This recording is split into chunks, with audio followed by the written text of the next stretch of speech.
die niks op julle deel.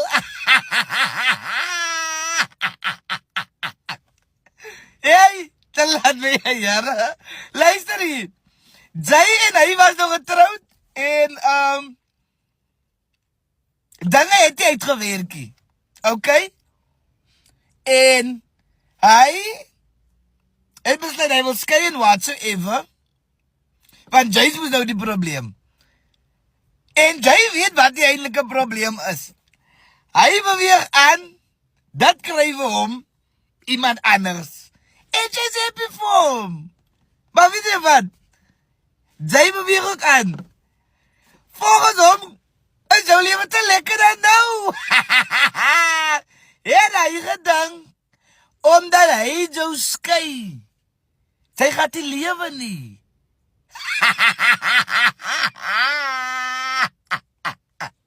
Hey,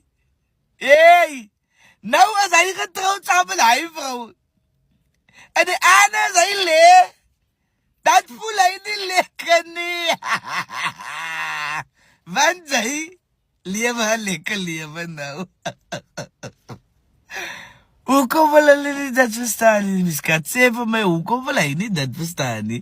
Jy lewe nou een lekker lewe, stress-free, financial stable, you're getting prettier, jy raak sexier. Aha. Wat wil hy nie verstaan nie? Die lewe gaan aan. Hy fok noord en jy fok voort.